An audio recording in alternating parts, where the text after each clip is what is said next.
بەناوی ئەنیستۆی توێژینەوە گەشەپەیدانی کوردستان بە خێراتنی هەموو لایەک دەکەم بابەتی ئەو ڕۆمان مژارەکانی کۆنفدرالیزم و سەربەخۆیی هەرێمی کوردستانە لەسەر ئەو بابەتە قسان دەکەین ئەوەی کە بابەتەکەی پێشکەش دەکا برای زۆر ئەزیز جنابی دکتۆر عەبدولحەکیم خسرۆ مامۆستای زانستە سیاسیەکان لە زانکۆی سەلاحەددین کە پسپۆرە لە سیاسەتی بەراوردکاری comparative political study وایە دیارە ئەو مژارە لە سەردەمێکدا کە ئێستا بەردەوام هەم دنیاکە و هەم ناوچەکەمان لە ئاڵگۆڕی خێرادایە یەکجار زۆر گرنگە کە لە ڕووی سیاسەتی نێونەتەوەیی لە ڕووی زانستی تێوریەکانی زانستی سیاسی بزانین ئەو مژارە کۆنفدرالیزم و سەربەخۆیی بە نیسبەتی هەرێمی کوردستان چۆن چپێگەیەکی هەیە لەو بۆ چوونانەدا بە خێراتنێکی زۆر گەرمی کاک دکتۆر عەبدولحەکیم دەکەم ئەمە دەبینە چاوجو لە خزمەتدا بین. سپاس بۆ ئەکسەر و برادران لە ئەنستیتیوت کە ئێمان داوەت کرد کە لێرە قسە بکەین دەربارەی پرسێکە کە ئێستا بووەتە قسە و باسی بڵێن هەندێک لە پارتە سیاسیەکان کەسایەتیەکان تەنانەت ئێستا چووەتە ناو بانگشەی هەڵبژاردن کە بەکاریان هێناوەکو دروشمێک لە دروشمەکانی هەڵبژاردن پێشتریش هەندە پارتی سیاسی ئاماژیان پێکرد و هەندە کەسایەتی گرنگە یعنی پرسێکی واوەکو کۆنفدرالیەت یان کۆنفدرالیزم لە چوارچێوەی ئەو داواکاریانی کە ئێستا هاتۆتە ئاراوە ئایا لەسەر ئەساسێکی تەواو بیریان لێ کردوتەوە وەکو بڵێن وەکو یەک لە خیارات یان استراتیجێتی هەرێمی کوردستان بۆ ئەوی لە قۆناغی داهات و ئێمە کاری لەسەر بکەین وەکو چۆن پێشتر داوامان دەکرد دیموکراسیەت بۆ عێراق و حکومی زاتی بۆ کوردستان دواتر بووە فدرالیەت و پەرلەمانی کوردستان فدرالیەتی پەسەند کرد لە ساڵی 92 ئێستا دیارە لە 2014 ئێمە باسی کۆنفدرالیەت دەکەین جا پرسەکە ئەوەیە کۆنفدرالیەت قۆناغێکە لە قۆناغەکانی دەوڵەت یعنی بڵێن لە دوای فدرالیەتی شتێکی تر هەیە بە ناوێکی تر یان ناونیشانێکی تر وەکو سەیری دەکەن یان کۆنفدرالیەت بابەتێکی ترە واتە بریتیە لە یەکگرتنەوەیەک ئەتیحادێک نێوان لە چوارچێوەی هاوپەیمانی معاهەدە لە چوارچێوەی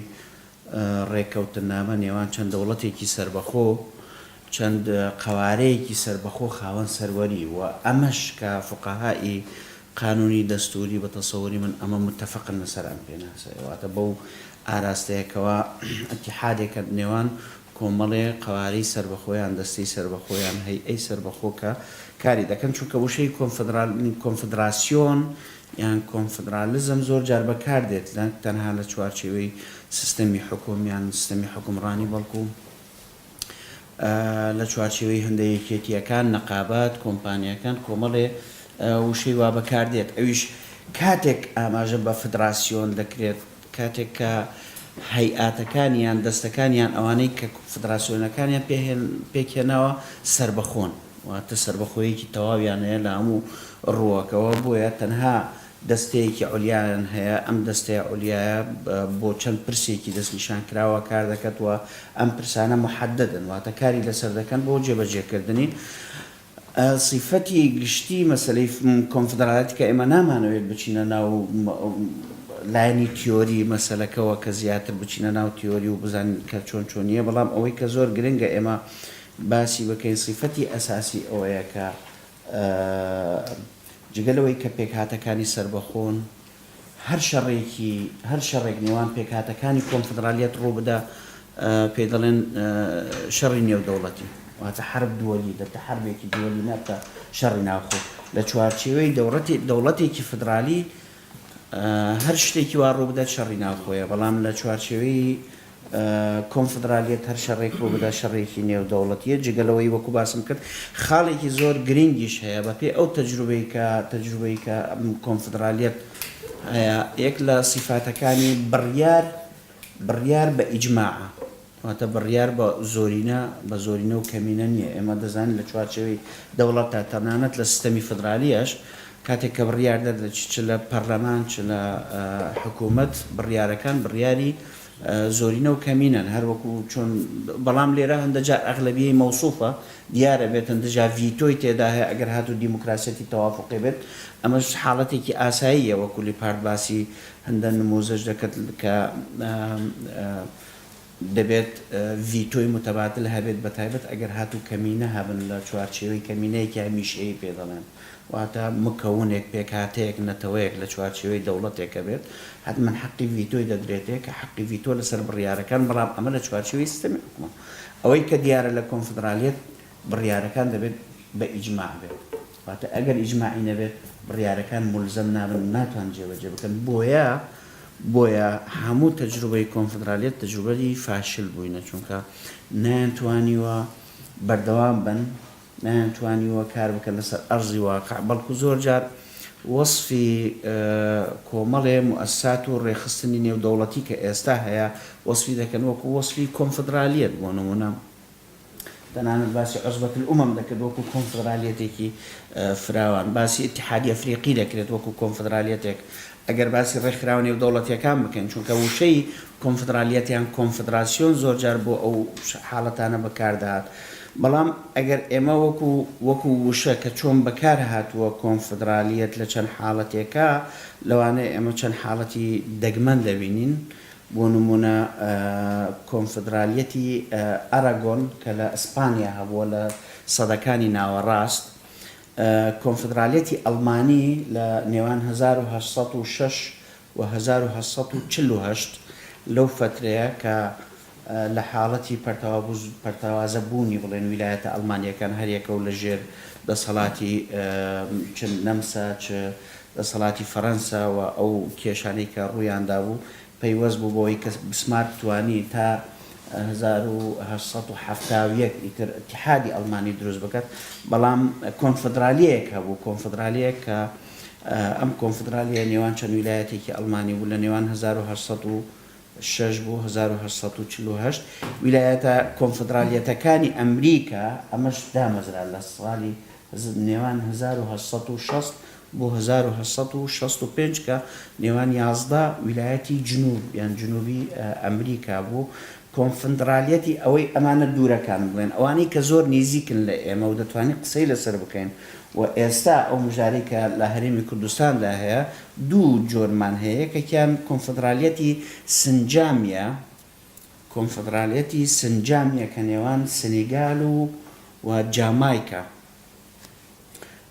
دروست بوو بۆ نێوان 1982 و 1989 واتە تەمەنی کۆنفدرالیەکە تەنها بڵێن 7 ساڵ بوو 1982 1989 ئەمەش ئەم کۆنفدرالیەتە لە دەرەنجامی بڵێن ئەنقیلابێک بڵێن کۆدەتای سەربازی توانین جۆرێک لە سەرۆکەکان بڵێن جۆرێک لە هەماهەنگی و تەوافق نێوان خۆیان دروست بکەن بۆ ئەوەی دووجار دووبارە ئەم کۆنفدرالیەتە دروست بکەن بەڵام کۆنفدرالیەتەکە سەرکەوتوو نەبوو چونکە قەیرانەکانی زۆر بوون وەکو باسمان کرد لەسەر ئەرزی واقع نان دەتوانانی بە تەواوەتی بڕیار دەربکەن کە وەکو دەوڵەتێک کە هەموو پێداویستیەکان بڵێن کۆنفدرالیەت جێبەجێ بکەن کۆنفدرالیەتێکی تر ئەویش نزیک دەبێت لە حاڵەتی ئێمە وەکو هەرێمی کوردستان و عێراق کۆنفدرالیەتی سربیا و مۆنتێنیگرۆ نێوان 2003 و 2006 بۆ 2006 ئەمە کۆنفدرالیەتی سربیا و مۆنتێنیگرۆ لەو فترێ دروست بوو ئێمە دەزانین سربیا و مۆنتێنیگرۆ یان جەبل ئەسوەد لە بڵێن پێکهاتەی سەرەکی مەملەکەی یوغۆسلافیا بوو نێوان 1918 بۆ 1945 تقریبا 48 لەو فترەیە و دوجار کاتێککە جمهوریەی یوغۆسلافیا دامەزرا ئەو جمهوریە ئەمانە بوونە بەشێکی سەرەکی لە یوغۆسلافیا و تەنانەت کاتێککە لە 91 ئێمە بینیمان یوغۆسلافیا تێک شکا و ینی لێک هەڵوەشاوە سربیا و مۆنتینیگرۆ مانەوە وەکو دەوڵەتێکی وەکو بەشێک لە ئەتیحادی یۆغسلافی و داوایە کرد کە ئەوان بەردەوام بنوە ئەوان وەریسی ئەتیحادی یۆغسلافی بوون بەڵام دوجار بینیمان لە بڕیارەکان کە دوجار دێم باسی دەکەم چونکە ئەمە پەیوەستە بەوەی کە بە قەزیەی ئێمە تەفەکوکی یۆغسلافیە زۆر گرنگە ئاماژەی پێ بکەین بەڵام سربیا و مۆنتینیگرۆ ئەمە بەردەوام بوون لە 91 تا 2003 لە 2003 ئیتر مۆنتینیگرۆ داوای سربەخۆیەکی زیاتر کرد ئەو کاتی ئیتیحادی کۆنفدرالی دروست بوو نێوانیان لە کۆنفدرالیەت تەنها 3 ساڵ بەردەوام بوو ئەنجا لە مۆنتینیگرۆ ڕاپرسی کرا و سربەخۆی خۆی بە تەواوەتی وەرگرتواتە بەردەوام نەبوو لە چوارچێوەی سربیا هەرچەندە خافێر سۆلانە ئەو کاتی دووبارە ئامۆژگاریدا سربیا و سرب و مۆنتینیگرۆکان کە دووبارە یەکێتیەکی کۆنفدرالی تردا بمەزرێنن واتە ئەتیحادێکی کۆنفدرالی تر بەڵام دیار بوو لە مۆنتینیگرۆ ئەتیجاهەکە ئاراستە بەرە و سربەخۆی بوو ئەمە نێزیکی نەموودەجی ئێمە چونکە نەموزەجی دەوڵەتی موحەدەت هەبووە دەوڵەتی فدرالیت هەبووە بەڵام دوجار تەفەکوکی کردووە بۆ کۆنفدرالیەت ئەنجام بۆ دەوڵەتی سربەخۆ کە ئێمە ئاوا داوای دەکەین بۆیە بە هەموو ماناکان مەسەلەی کۆنفدرالیەت لە چوارچێوەی دەوڵەتی سربەخۆ دەبێت واتە لە حاڵەتی دەوڵەتی سربەخۆ و دەبێت سربەخۆی ڕابگەنن و اتحادی کۆنفدرالی ئەمە خاڵێکی زۆر گرنگە هیچ صفەتێکی قانونی نێودەوڵەتی نییە وەکو دەوڵەت واتە نابتە ئەندام لە نەتەوەیەگرتووەکان بۆ نمونە بەڵام زۆر ئاساییە وەکو ڕێکخراوێکی نێودەوڵەتی بەردەوام بێت وەکو منەظەمەیەکی یعنی حسابی منەظەمەی نێودەوڵەتی بۆ دەکرێت نەک حسابی بڵێن دەوڵەتێک کە ئەندام بێت لەوە بۆیە ئێمە کە دەڵێن ئێمە داوای کۆنفدرالیەت دەکەین کۆنفدرالیەت نییە ئەو کاتی هەرێمی کوردستان و عێراق هەردووکیان دەبنە ئەندام لە نەتەوەیەگرتووەکان دوجار ئێمە هەندە دەستەی عوليامان دەبێت ئەم دەستەی عولیا لە ڕووی ئەمنیەوە لە ڕووی سیاسەتی ئەمنی لەگەڵ سیاسەتی ئابووری یان هەندە سیاسەتی تر ئێمە جێبەجێ دەکەین بەکاری دەینن ئەم سیاسەتانە دەبتە بەشێک کە ئەو دەستە و هەری ئەی عولیا کاری تێدا دەکەن ئەمە لەلایەکی تریشەوە کۆنفدرالیەت اتحادێکی ئیجباری نییە یعنی تۆ ناتوانانی لەوانەیە لە حاڵەتی فدرالیەت لەبەر کۆمەڵێ بڵێن اعتیباراتی نێودەوڵەتی فشاری نێودەوڵەتی دەتوانی لە چوارچێوەی دەوڵەتێکا بەردەوام بیکە ئێستا ناتوانێت سربەخۆی خۆت ڕابگەنی بەڵام کاتێک کە تۆ سربەخۆبی دەوڵەتێکی سربەخۆبی و اعترافیشت پێکرابێت لەسەر ئاستی نێودەوڵەتی چ مەجبور نی بچێ چوارچێوەیەکی کۆنفدرالی لەگەڵ هیچ دەوڵەتێکی تر ئەگەر توانیت بەردەوام بی وەکو قوارەیەکی سربەخۆ یعنی کۆنفدرالیەت هەندە پێویست یعنی هەندە ضروریاتی ئەمنی ضروریاتی اقتصادی وا لەلایەنە سیاسیەکانیان دەوڵەتەکان دەکات کە ئەم جۆرە کۆنفدرالیەتە پێک بێن ئێستا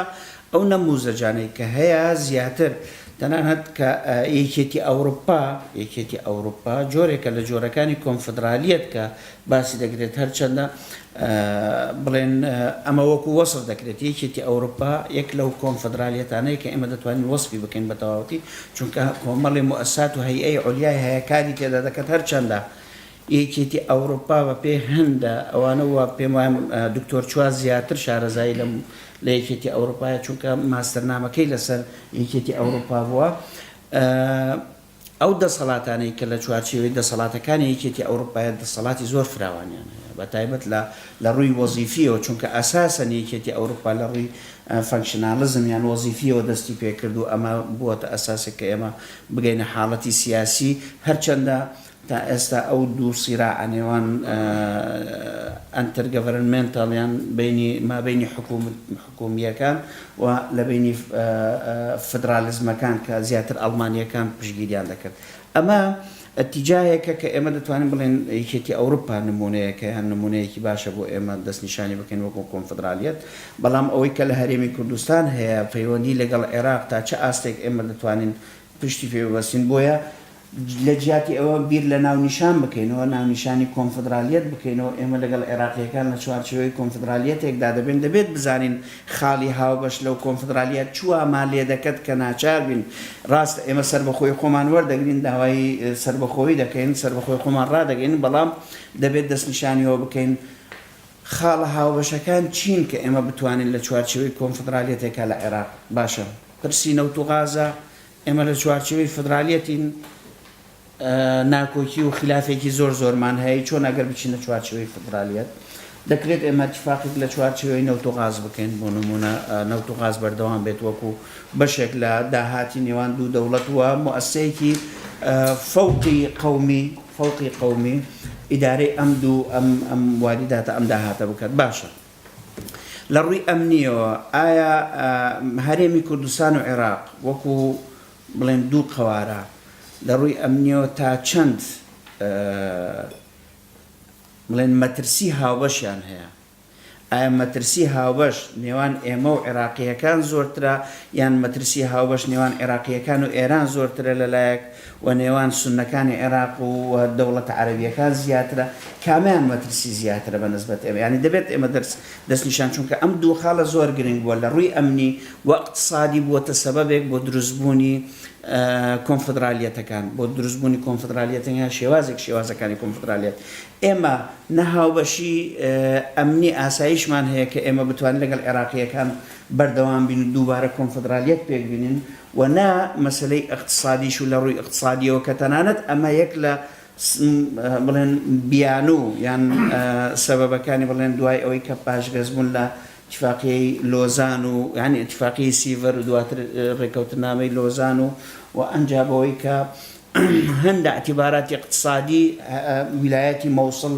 خراوەتە سەر عێراق واتە لەبەر اعتیباراتی اقتصادی ئەو کاتی بەڵام ئەم اعتیبارات اقتصادی ئێستا زۆر مهمە ئەگەر اعتیباراتی اقتصادی بێت ئێستا لە ڕووی اقتصادیەوە پەیوەندی ئێمە لەگەڵ تورکیا زۆر بەقووەترە لەوەی کە لەگەڵ عێراق بیت واتە ئەگەر ئێمە حساباتی اقتصادی بکەین دەبێت باسی کۆنفدرالیەت بکەین لەگەڵ تورکیا نەک کۆنفدرالیەت لەگەڵ عێراق واتە گرنگ ئەوەیە لە هەموو حاڵەتێکدا ئێمە باسی قۆناغێک دەکەین لە کۆنفدرالیەت قۆناغی دوای سربەخۆیە و زۆریش ئاساییە ئەگەر هاتوو عێراقیەکان ئێمە خۆ چەندین لێدوان لە حەنان فەتلاوی پێش فەترەیە کە باسیەوەی کرد باکوور جیا ببنەوە سربەخۆی خۆیان وەرگرن پێشتر شابەندەر باسی کرد گوتی باکوور جیا ببنەوە سربەخۆی خۆیان وەرگرن هەندێک قیادات حەسەن عەلەوی باسی کرد و کۆمەڵێ کەسایەتی عێراقی باسییان کردواتە پێم وایە ئێستا قەزیەکە قەزیەی سربەخۆیی تەنانەت چوەتە چوارچێوەی قیاداتی سیاسی و مؤسسات زۆر ئاساییە سبەی بەیەکەوە دانیشین بەیەکەوە ڕێک بکەوین لەسەر لێک هەڵوەشانەوەی ئەم دەوڵەتە وەکو چۆن لە یەکێتی سۆڤێتی جاران هەبوو یەکێتی سۆڤێت خۆیان ڕێکەوتن لەسەر لێک هەڵوەشانەوەی یەکێتی سۆڤێت و بڕیاریاندا کۆنفدرالیەتێک دروست بکەن CIS ئەو سلام سەرچەوم بەخێرێ دکتۆر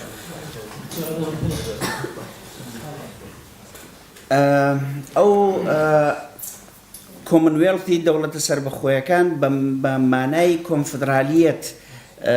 وەکو جۆرێک لە دانووسان و مفاوەزات نێوان دەوڵەتەکانی یەکێتیان جمهوریەتی یەکێتی سۆڤێت دەست پێکرا و ئەم ڕێکەوتنە لە چوارچێوەیە بۆ کە کۆمەڵێ ڕێکەوتن بکەن لەسەر چەندین بواری هاوبەش دوجار ئەمانە ببنە ئەساسێک بۆی کە کۆنفدرالیەتێک لە فدرالیەت بەرەو کۆنفدرالیەت بچن هەموو دەوڵەتەکان سربەخۆی خۆیان وەرگرن و ئەندابن لە نەتەوەی گرتووەکان بەڵام کۆمەڵێ دەستەی عولیا هەیئەی عولیا هەبن کە ئەو خاڵە هاوبەشانە ڕێک بخەن چەندین ڕێکەوتنامە دروست بوو بە تەسەوری من 10-11 ڕێکەوتنامە ئەتیفاقیە نێوان دەوڵەتەکان بەڵام ئەگەر سەیری جەدوەلێک بکەین ئەگەر جەدوەلێکمان لە بن جەدوەلەکەم هەبووە بەڵام نەمخستۆتە سەر ئەوە سەر بڵێن پاوەرپۆینتەکە هەموو دەوڵەتەکان ئیمزان نەکردووە لەسەر هەموو ڕێکەوتنەکان واتە ئەگەر هەموو دەوڵەتەکان هەر 15 جمهوریە بەیەکەوە اتفاقیان کردووە لەسەر هەموو ڕێکەوتنامەکان و ئەو ڕێکەوتنامانە ببە ئەساسێک بۆ دروستبوونی چەند هەیئەیەکی عولیا ئێمە دەمانتوانی باسی کۆنفدرالیەتی دەوڵەتە سربەخۆکان بکەین کە لە دەرەنجامی لێک هەڵوەشانەوەی یەکێتی سۆڤێت دروست بوو بەڵام لەبەرەوەی ئۆکرانیا بۆ نمونە ئۆکرانیا تەنها لەسەر دوو ڕێکەوتنامە واژووی کرد جۆرجیا بە هەمان شێوە تەنانەت کێشە دروست بوو نێوان اتحادی ڕووسی کاتی خۆی لەگەڵ ئەم دەوڵەتانە لەسەر مەسلەی ئەبخازیە و ئۆسیتیە و لەسەر مەسلەی قەرم و تەنانەت پەیوەندی ئۆکرانیا کە ئێستا دەرەنجامەکانمان بینی لەگەڵ یەکێتی ئەوروپا و تا چەند ناتۆ دەوێت فراوان بێت لەسەر حسابی ئەمنی یان ئاسایشی رووسیا بە شێوازێکی گشتی کە ئەو دەرەنجامانەمان بینین ئەمە لەلایەک کە یەک لەو نەموزەجیان مۆدێلە فاشلەکانە دوای لێک هەڵوەشانەوە ئەگەر خاڵی هاوبەشت نەبێت زۆر زەحمەتە دووبارە لە چوارچێوەی کۆنفدرالیەت تۆ کۆک بکرێەوە و نموزەجی وەکو باسم کرد بڵێن کۆمنوێڵسی دەوڵەتە سەربەخۆکان باشترین دلیلە لەسەرەوەی کە ئەم جۆرە کۆنفدرالیەتانە فەشەلی هێناوە بەردەوام نەبووە. واتە لێرە ئەگەر ئێمە باز بکەین باسی کۆنفدرالیەت بکەین با سەرەتا باسی سربەخۆی بکەین، سربەخۆی هەرێمی کوردستان. واتە سربەخۆی هەرێمی کوردستان دروشم بێت و شیعار بێت. تۆ ناتوانانی خەڵکێک بخاپێنی خافڵ بکەی لەوەی کە بڵێ کاکە من فدرالیەتم ناوێت کۆنفدرالیەتم دەوێت بەڵام سربەخۆیم ناوێت. یعنی ئەمە ئەگەر ئێمە ئەم قسەیە بکەین ئەم قسەیەوە سیاسەتمەدارانی ئێمە ئەم قسەیە بکەن بە تایبەت لە بەرامبەر کۆمەڵگای نێودەوڵەتی لەوانەیە بگەتە حەدی گاڵتە جاڕی و گاڵتەمان پێ دەکەن بۆەوەی کە دەڵێن کاکە خۆی ئەمە دەزانین کۆنفدرالیەت مانای سربەخۆی جارێ وەرگرن ئێوە ئەنجە باسی کۆنفدرالیەت بکەن لەگەڵ تورکیا لەگەڵ عێراق لەگەڵ هەر دەوڵەتێک کە ئێوە دەتانەوێت. بەڵام گرنگ ئەوەیە وەکو بەکارهێنانی چەمک و وشە دەبێت سەرەتا ئێمە باسی سربەخۆی بکەین. باشە لە سربەخۆی واتە ئێمە ئەگەر باسی هەرێمی کوردستان بکەین دەبێت یان باسی ئەنفیساڵ بکەین جیابوونەوە یان باسی لێک هەڵوەشانەوە و نەمانی دەوڵەتێک بە ناوی عێراق. لە دوو حاڵەت ئێمە سربەخۆی وەردەگرین. لە حاڵەتێک کە ئێمە جیابینەوە بڕیار بدەین کە جیابینەوە لە عێراق دەوڵەتێک ببینێت لەسەر ئاسی نێودەوڵەتی بە ناوی عێراق هەموو ئیلتیزاماتی نێودەوڵەتی هەبێت و هەموو بڵێن ئەو شتێک کە پەیوەندی بە دەوڵەتێکە عێراق ئەمەی کە لە بەغادا دەنیشن ئەوان نوێنەرایەتی دەکەن. و لە حاڵەتێکی تریش ئەگەر هاتوو ئەم دەوڵەتە نەمینێت لەسەر ئاسی ینی کیانێک نەمینێت لەسەر ئاسی نێودەوڵەتی بە ناوی عێراق ئەمە لە چ حاڵێک ڕوو ئەدا ئەوەی تریش لە چ حاڵەتێک ڕوو ئەدا. ئێمە بەنسبەت ئەنفیساڵ زۆر ئاسان نییە چونکە لەسەر ئاسی نێودەوڵەتی وشەی سشنیان ئەنفیساڵ لەسەر ئاسی بڵێن یاسای نێودەوڵەتیش مصطلحێکی قێزەوەنە یعنی مبەڕاتی بۆ نادۆزرێتەوە مبەڕی بۆ نابینەوە پشگیری ناکەن چ یعنی ئەگەر لە ڕووی قانونیەوە بێت یان لە ڕووی سیاسیەوەش بێت. بۆ نمونە ئەمریکا یەک لەو دەوڵەتانە بە هیچ شێوەیەک پشگیری هیچ حاڵەتێکی ئینفیساڵی نەکردووە تەنها ئەگەر بۆعدی ئینسانی هەبێت وەکو کۆسۆڤۆ بۆ نمونە کۆسۆڤۆ و تەیموری شەرقی کاتی خۆی هەبووە هەروەها ئستۆنیا و لاتیڤیا و لیتوانیا ئەم سێ جمهوریەیە کە پێشتر ئەوان سەربەخۆیەوە خۆیان ڕاگرن ئەویش لەبەر چی؟ لەبەر ئەوەی گەڕانەوەی شەرعیەتێکی سابق شەرعیەتێکی پێشتر ئەمانەت دەوڵەتی سەربەخۆ بوون پێش جەنگی جیهانی دووەم. دەوڵەتی سەربەخۆ بوون یەکێتی سۆڤێت داگیریانی کردبوونە بەشێک لە یەکێتی سۆڤێت. دوای ئەوەی کە ئەم سێ دەوڵەتە دەست پێشخەر بوون لە ڕاگەیاندنی سەربەخۆی خۆیان ئەمریکا دانی پێنا و یەکێتی ئەوروپا و ئەو کاتی بڵێن جەماعەی ئەوروپی ئەو کاتی جەماعەی ئەوروپی و هەروەها بڵێن زۆربەی کۆمەڵگای نێودەوڵەتی ئەترافیشیان پێکرد لەبەرەوەی ئەمان ئەسڵەن دەوڵەتی سەربەخۆ بوون داگیر کراوە لەلایەن یەکێتی سۆڤێت ئەنجا سەربەخۆی خۆیان ڕاگەیاند بەڵام اعترافیان بە دەوڵەتەکانی تر نەکرد کە لە دەرەنجامی ئینفیساڵ واتە ئیستیفتا کرا لە یوغسلاڤیا بەڵام بە هیچ شێوەیەک هیچ دەوڵەتێک متەرەدد بوون لەوەی اعترافیان پێ بکەن تا ئەوەی کە لە ژانی تایبەتیان دانا بۆ ئەوەی سەیری حاڵەتی یوغسلاڤیا بکەن کە ئایا یوغسلاڤیا دەوڵەتێک ماوە لەسەر ئاسی نێودەوڵەتی کە دواتر بڕیاریاندا گوتیان شتێک نەماوە بە ناوی دەوڵەتی یوغسلاڤیا ئەنجا بڕیاریاندا کە اعتراف بە دەوڵەتە نوێیەکان بکەن. واتە ئێمە دەتوانین بە حاڵەتێک ئەمە بکەین کە اعترافمان پێ بکرێت لەسەر ئاسی نێودەوڵەتی ئەگەر هاتو عێراق هەڵوەشاوە شتێک نەمینێت بەناو عێراق بەڵام لە ڕووی قانونیەوە کە پێمانە ئەمە بەنسبەت ئێمە زۆر گرنگە کەی ئێمە دەتوانین بڵێن عێراق کۆتایی پێ هاتووە وەکو دەوڵەت بە چه حاڵەتێک دەتوانین یەک لەو پیوەرانەی کە جەماعەی ئەوروپی کاتی خۆی وە لەژنەی بادینتەر کە بۆ یوغۆسلاڤیا دانرا بوو شتێکیان گوتیان دەوڵەتی فیدراڵ کۆتایی پێدێت ئەگەر بەشی زۆری دانیشتوان و خاکی ئەو دەوڵەتە جیابوونەوە یعنی لە دەوڵەتە ئەسلیەکە جیابوونەوە بەشی زۆری خەڵک و خاک جەماوەر و خاک ئەگەر جیابوونەوە لە دەوڵەتە ئەسلیەکە ئەو کاتی ئێمە دەتوانین بڵێن ئەمە دەوڵەتێکە نەماوە لەسەر ئاسینە و دەوڵەتی ئەمە یەک لە پیوەرەکان پرسیارەکە ئێمە دەتوانین ئەمە بکەین لەوانەیە لە ڕووی خاک دەتوانین ئەگەر هاتو ئێمە و سونە جیابووینەوە بەشی هەرە زۆری خاکی عێراق لە عێراق جیا دەبێتەوە بەڵام خەڵک دوو ڕێی هەیە ئەوەی کە ئێمە وەکو ئوستورەیەک بیستمان و دواتر بووە واقعیان بە کۆمەڵێداتە شیعە زۆرینەن لە عێراق بەڵام بە پێی هەندە حساباتی تر لەبەرەوەی تعداد نەکراوە ئیحسا نەکراوە مەرجنیە شیعە زۆرینە بن لە عێراق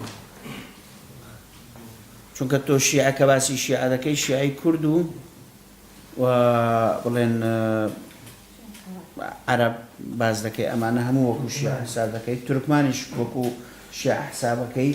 بەشێکیان دەکەونە وەکو جیتۆن لەناو بڵێن جەرگەی ناوچە سونیەکان زیاتر ئەمانە هەمووی حساب بکەی لەوانەیە ئەم داتە یعنی ئەگەر هاتوو کورد و سونە جیابوونەوە لە عێراق شتێک نامێنێت بە ناوی دەوڵەتی عێراق بەڵکو لەوانەیە بە کورد و سونە دەوڵەتێکی نوێ دروست بکەن بە ناوی عێراق هەرخۆیان ئەوان ببنەوەی ڕێسی عێراق نەک بەشە شیعەکەی ببنەوەی ڕێسی عێراق ئەوە لە ئەگەر هاتوو ئەم پیوەرە بە ئەساسێک ئێمە ئیشی لەسەر بکەین یان ئەم حاڵەتە ڕوویدا وەکو سیناوێ حاڵەتێکی تریش بەکارهێنانی هێز ئەگەر هاتوو بۆ ئەوەی دەوڵەتی فدرال لە چوارچێوەی دەوڵەتی فدرالی دەسەڵاتی مەرکەزی هێزی بەکارهێنا بۆ ئەوەی بەشەکان گیانە بنەوە یان ویستی بە ڕێگای هێز کە هێز نوێنەرایەتی پێکاتەیەک بکات جیاواز لە پێکاتەکانی تر ویستی کۆنتڕۆلی هەموو ناوچەکان بکات ئەویش لەو حاڵەتە یەک لەو پیوەرانەیە کە دەسەڵاتی ئیتیحادی دەسەڵاتێک نەماوە کە نوێنەرایەتی و بەشداری هەموو هەرێمەکان تیایدا بێت یان تەمسیلی هەموو خەڵکەکە بکات نوێنەرایەتی هەموو خەڵکەکە بکات و بەشداری هەموو خەڵکیش تێدا بێت ئەگەر ئێمە ئەو پیوەرەش بگەڕێنەوە سەر حکوومەتی عێراقی ئەم پیوەرە لەسەر حکوومەتی عێراقی تەطبیق بێت چونکە هەمومان ئێمە و سونە دەڵێن هاوسەنگی لە ناو مؤسساتی اتحادی نیە تەنها ئەوە نەبێت کە ئێمە بە محاسەسە کۆمەڵی وزاراتمان وەرگرتووە کە نازانم من بە تەقیمی من لەوانەیە ئیسیفادەمان لێ نەکردبێت بە تەقیمی هەندێکی تر ئیسیفادەیان کردووە بەڵام ئیسیفادەی حکوومەتی عێراقی وەکو ئەوەیە هیچ جیاوازی لەبینی نوێنەرایەتی ئێمە لەم وزارەتانە و جیاوازی کاتی خۆی تاها محیدین معروف و تاها یاسین ڕەمەزان نییە لە چوارچێوەی ئەو دەسەڵاتێک کە هەیە چونکە ئەگەر وزارەتی دەرەوە بێت نووسینگە و شتەکان ئەوە دکتۆر عەدنان لە بواری دیبلۆماسیەت دەبێت ئەو ئاگاداری ئەوە بێت لە وزارەتی دەرەوە چیان کردووە بە نسبەت وزارەتی دەرەوە بۆ نووسینگەکانی هەرێمی کوردستان چونکە بە پێی دەستور ئێمە ئەم حەقەمان هەیە ئەم مافەمان هەیە وار خاڵێکی تر مەرج نییە ئێمە هەموو شتێک بسەڕینەوە بەڵام گرنگ ئەوەیە ئەمە لێرە ئەم محاسسەی کە لە چوارچێوەی حکوومەتە دروست بووە ئەمە تقریبا شەرعیەتێکی داوەتە حکوومەتی اتحادی کە نوێنەرایەتی هەموو گەلی عێراق دەکات کە ئەمەش لە ڕووی واقعەوە ڕاست نییە چونکە بڕیارەکان و قەرارەتەکان وانین بڕیار و قەرارەتەکان تعبیر لە هەموو گەلی عێراق و پێکاتەکانی عێراق ناکەن بەڵام وەکو مشارەکە ئێمە شەرعیەتمان پێداوەکەوە ئەوان تەمسیلی هەموو عێراقیەکان دەکەن بەڵام ئەگەر دەچێ مؤسساتی خوارەوە چ لە سوپا چ لە مؤسساتی خوارەوە لە ئیداری نەخێر ئەمە تەمسیل و نوێنەرایەتین کارێنانی هێز بەرامبەر هەرێمی کوردستان بەرامبەر ناوچە سونیەکان کە ئێستا دەیبینین زۆربەی خاک و خەڵکی ئەم وڵاتە ئێستا لەژێر ئەم هەڕەشە و شارەن هێز بەکار هاتووە دەسەڵاتەکانی فیدرال نوێنەرایەتی و بەشداری هەموو پێکاتەکان وەکو ئەوە ناکەن لێرەدا دەتوانین بڵێن عێراق وەکو دەوڵەت لەسەر لێواری لێک هەڵوەشانەوەیە نەک لەسەر ئەوەی کە ئێمە داوای جیابوونەوە بکەین انفصال بکەین واتە ئێستا لە هەموو کاتێک باشترە ئێمە داوای ئینفیساڵ بکەین یان ئەوتە تەنسیقێک لەگەڵ سونەکان هەبێت کە بەیەکەوە داوای ئینفیساڵ بکەین ئەگەر داوای ئینفیساڵمان کرد بەمانەی لێکەڵۆشانەی دەوڵەت ئەمانە هەمووی قسەن سیناریۆن بەڵام وەرە خاڵی هاوبەش تا چەند دەتوانین ئێمە لەگەڵ سونەکان ئەم جۆرە تەنسیقە بکەین تا چەند دەتوانین ئێمە قسەی لەسەر بکەین کاری لەسەر بکەین پێم وانییە شتی زۆر بکرێت لەم وارەوە چونکە ئەگەر بتوانین لەگەڵ سونەکان تەنسیق بکەین کە ئێمە ئەم دەوڵەتە لێک هەڵوەشینەوە خۆیان دژی ئێمە بوون کاتی خۆی کە داوای فدرالیەتمان دەکرد و داوای بابەتەکانی کە پەیوەست بوون بە هەرێم و کۆمەڵێشتیوە هەر چەندە قەنەعاتیان گۆڕدراوە بەڵام ئەم قەنەعاتە تا چەند دێتە سەر ئەرزی واقع و ئێمەش کێشەی ناوچە دابڕاوەکانمان هەیە کە ئەمە خاڵێکی سەرەکیە دەتوانین ئیشی لەسەر بکەین و قسەی لەسەر بکەین. ئەم خاڵی ناوچە دابڕاوەکان کە ئێمە ئێستا لە چوارچێوەی ئەم بڵێن دەوڵەتی عێراقدا هەیە لە حاڵەتی یوغسلافیا مەبدەئێک بەکارا کاتێک کە سربیا و مۆنتینێگرۆواتە سربیا بەشێک لە خاکی جمهوریەتەکانی تر داگیر کرد لەوێ ئەم داگیرکردنە بووە ئەساسێکەوە جەماعەی ئەوروپی و ئەمانە بڕیارێک دەربکەن بڕیارەکەش لەو ئەساسە بووکەوە هەر جمهوریەتێکی یوغسلافیا بە کاملی سنووری خۆی سربەخۆی خۆی وەردەگریت کاتی خۆی کە ویلایەتی فدرالی بوو واتە حدودی ویلایەتی فدرالی بۆ ئەساسێک بۆ اعتراف واتە حدودی ویلایەتی فدرالی حدودێکی تەنها بۆعدێکی قانونی داخلی نییە چونکە ئەمە وەکو سابقەیەکی نێودەوڵەتی بە پێی مەبدەئی یوتی پۆزتت یان ئۆتی پۆزتت پێ دەڵێن ئەمە مەبدە الاحتفاظ بالمكتسبات بە پێی مەبدە الاحتفاظ بالمكتسبات کە کاتی خۆی لەسەر ئاسی نێودەوڵەتی بەکارهاتووە لە حاڵەتی یوغسلافیا لەسەر ئاسی ناوخۆیی بەکارهات و بووە مەبدەئێک کە کاریان لەسەر کردووە حەقی ئەو ویلایەتیان ئەو خاکی ئەو ویلایەتانیان پاراست کە بە هیچ شێوەیەک جمهوریەک تەعەدا لەسەر جمهوریەکی تر نەکەت یان ویلایەک تەعەدا لە ویلایەتێکی تر نەکەت. ئێمە ئەگەر وابێت ناوچە دابڕاوەکانی هەرێمی کوردستان کە ناوچە کوردستانیەکانی دەرەوەی هەرێم لە حاڵەتی داگیرکردن یان لە هەر حاڵەتێکی تر ئەگەر تەنانەت لە حاڵەتی هەڵوەشانەوەش بێت واتە لە حاڵەتی ئینفیساڵ و لە حاڵەتی لێکەڵۆشانەوەش ئێمە ناتوانین ئەمە ئیلا تەنها ببتە بەشێک لە ناوچەیەکی کێشە لەسەر بەردەوام بێت لە حاڵەتێکە کە نەتەوەی گرتووەکان یان مؤسسەیەکی دەولی سەرپەرشتی ئەم منازعە بکات چارەسەر کێشەی منازعە بکات ئەیگینا وەکو حەقی قانونی ناتوانانی مطالبە بکەی بڵێ ئەمە بەشێکە لە خاکی کوردستان بەشێکە لە خاکی ئێمە احتیفازی پێ دەکەین یان دەوڵەتی بەرامبەر بەشێک لە خاکی ئێمەی داگیر کردووەواتە ئێمە ناتوانین ئەم دیعا بکەین بەڵکو دەڵێن ئەمە ناوچەیەکە کێشەی لەسرە تا ئێستا چارەسەر نەکراوە هەرچەندە دەستنیشانکردنی ناوچەکەش تەنها کەرکووک بەناو هاتووە. ئەمەش بەشێکە لەو کێشانێکی ئێمە ئیشی لەسەر دەکەین کاتێک کە باسی داوە سربەخۆی هەرێمی کوردستان دەکەین سربەخۆی هەرێمی کوردستان. سەبارەت بەو پیوەرانەی کە دوجار ئێمە ئەتیرافمان پێ دەکەن لەسەر ئاسی نێودەوڵەتی کامان ئێمە نەموزەجی قوبڕوس دەبینین قوبڕوسی تورکی کە تا ئێستا تەنها تورکی ئەترافی پێکردووە و نەموزەجی قەرم دەبینین کە حاڵەتێکی نزیکە کە تەنها رووسیا ئەترافی پێکرد دوجار بووە بەشێک لە رووسیا بەوەی کە ئەو سیناریۆی کە بەو دوایە بینیمان واتە پێویست بە ئەترافی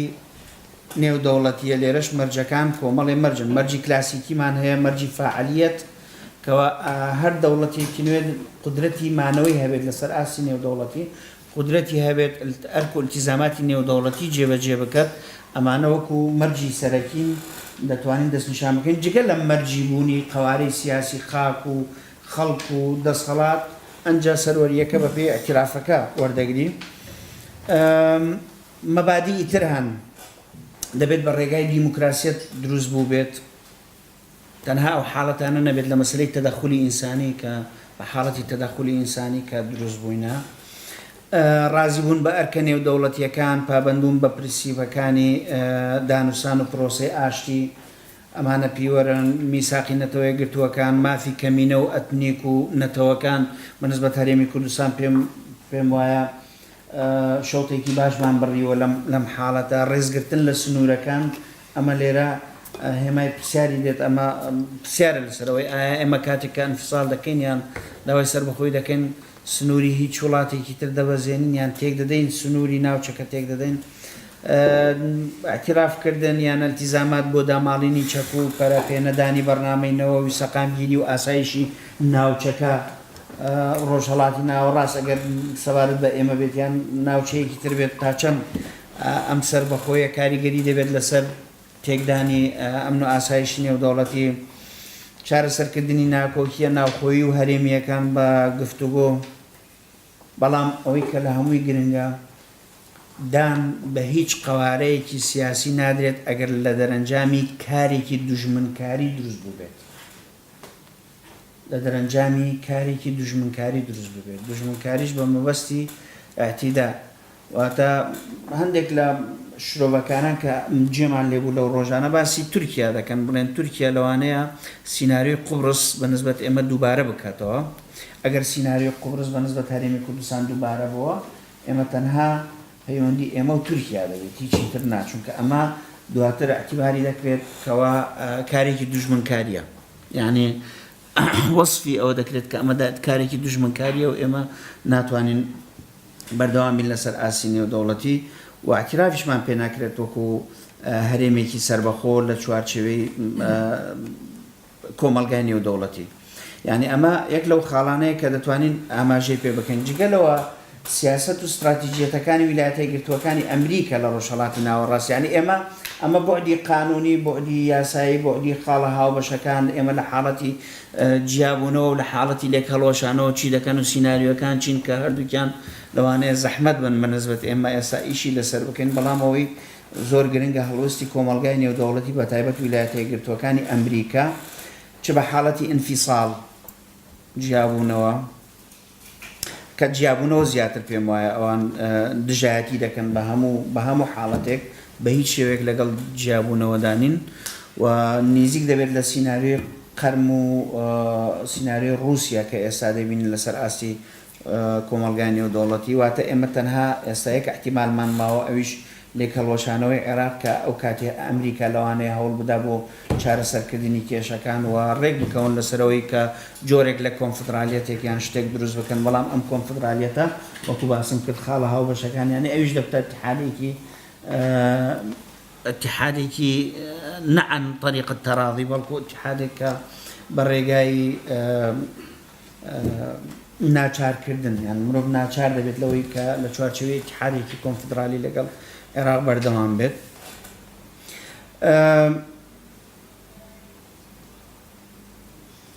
هەڵوێستی ئێران هەڵوێستی تورکیا پێم وانیە ئەمە زۆر وازح بێت بەنسبەت ئێمە ئێستا هەڵوێستیان چی دەبێت ئەگەر ئێمە لە سەرزاری بەرپرسە شیعەکان ئێستا جێمان لێ دەبێتکەوە کورد بۆیان هەیە سەربەخۆی خۆیان وەرگرن مانای ئەوەی سەربەخۆی هەرێمی کوردستان